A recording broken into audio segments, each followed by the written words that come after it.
I have a background in poker analytics. That's actually what I started doing right after college, playing poker full time. A couple of years ago, 2011 actually, I got into daily fantasy sports. It was really natural transition for me after poker to fantasy football. And I was lucky enough to actually know some people that transitioned from poker to fantasy themselves, and they had introduced me into some people that were actually involved with 4for4.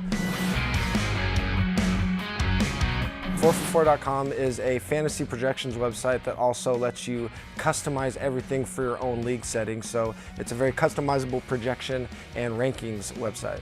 And what separates us from some of these major sites is we've actually been among the most accurate. If you compare us to any of the major projection sites, we've been the most accurate since 2010. Somebody that's never played fantasy football before, you fill out a roster pretty much like you would a regular football team: quarterback, running back, wide receiver, and tight end. Your standard league is going to be what's called a redraft league. So it's a snake draft. The person with the first pick, they have the last pick in the second round, and then from there there's different scoring settings. Pretty much the standard scoring is you're going to get 4 points for touchdowns for your quarterbacks, 6 points for touchdowns from all other positions, and then for quarterbacks it's usually 20 or 25 yards per point. For all the other positions, rushing and receiving, it's 10 yards per point.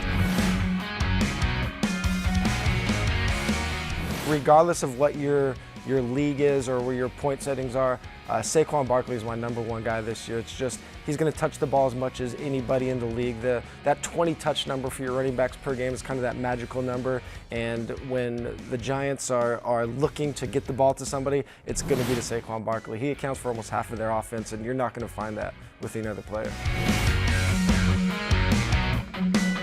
You're kind of handcuffed into what your strategy is going to be based on where you're drafting in your league. So if you do have those early picks, top 4, top 5, I really like going after those running backs because they're going to be the foundation of your team. Once you get past those first 4 or 5 guys, I actually prefer the safety of the wide receivers because they're targeted so much in their offenses that they're actually going to be safer over the course of the season than some of these second-tier running backs that you'll find in there. Once you get past, say, the 4th round is when you're really going to have, no matter what position you're drafting, you're definitely going to have some question marks. So that's when you're really going to see some of these average draft positions start shifting, and when you could really start targeting guys that you might be higher on that your league might not be. Almost every season, especially now that the NFL is such a passing league, quarterback is almost always going to be the deepest position. The way fantasy football scoring works, it isn't always perfectly reflective of real football. So yes, quarterback's the most important position in real football. In fantasy football, all of the scoring is very tight. So outside of the top 2 or 3 quarterbacks, you're going to find very similar fantasy scoring from maybe the 4th or 5th guy in your league all the way down to the 20th. So what that allows you to do, it allows you to really wait on the position. So where other people in your league might be taking the quarterback in the 4th, 5th round, you could wait till the double-digit rounds, till the 12th, 13th round, and get value from that player and really stock up on those more scarce positions, the running back and wide receivers, where you're really winning your league. You could continue to load up on them while your other league mates draft quarterbacks.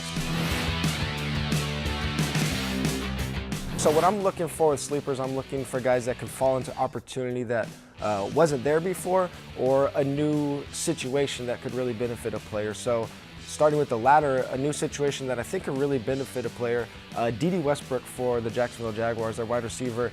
He's their main slot wide receiver, and the slot position is a spot that Nick Foles has actually targeted a lot in his career. Nick Foles coming over from the Eagles to the Jaguars, a guy that was hyped the previous season. If he doesn't perform as well as people might think he was gonna, often he becomes a value. One of those guys is Trey Burton. The Chicago Bears were an offense that a lot of people were excited about last year with Mitch Trubisky and their new head coach Matt Nagy.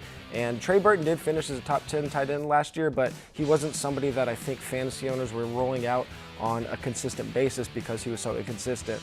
Because he was hyped last year and didn't perform, I think he's someone that people might be sleeping on a little bit this year. Often with rookies, what we often see is it comes down to positions. Certain positions are going to perform well, other positions aren't. Those positions that generally struggle are wide receivers. It just takes them a long time to get acclimated to the NFL. Quarterbacks, it's kind of a mixed bag. What I'm looking for is a quarterback that has the ability to rush. Kyler Murray really stands out. And then, of course, running backs, they often transition really quickly to the NFL. Josh Jacobs is going to have a chance to maybe approach 300 touches with the Raiders, so he's a guy that if he's there in the 3rd or 4th round, you could draft him pretty confidently as well.